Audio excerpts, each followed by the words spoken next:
नमस्कार मंडळी, रेशन दुकानातून दारिद्र्य रेषेखालील जीवन जगणाऱ्या कुटुंबातील महिलांना केंद्र सरकारच्या वतीने साड्या व मोदींचा फोटो असलेल्या पिशव्यांचे वाटप करण्यात येत होते। रायगड जिल्ह्यात शनिवारपर्यंत साधारणतः 50% महिलांना योजनेचा लाभ मिळालेला आहे।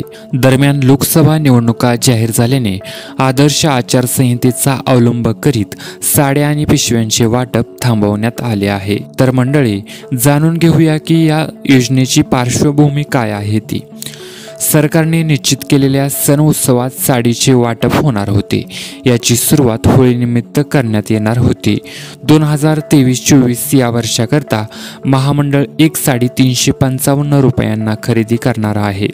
साड्यांचे उत्पादन, वाहतूक, जाहिरात, प्रसिद्धी, साठवणूक, हमाली यासाठी येणारा खर्च महामंडळाला राज्य सरकारकडून देण्यात येणार आहे।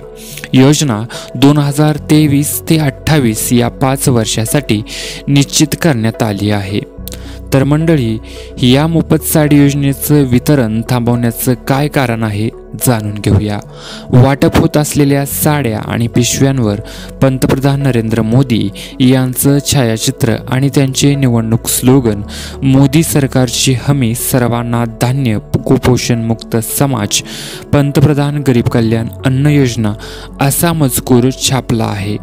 यास निवडणूक आयोगाने आक्षेप घेतल्याने पुरवठा विभागाने आचारसंहिता सुरू होताच वाटप थांबवले आहे।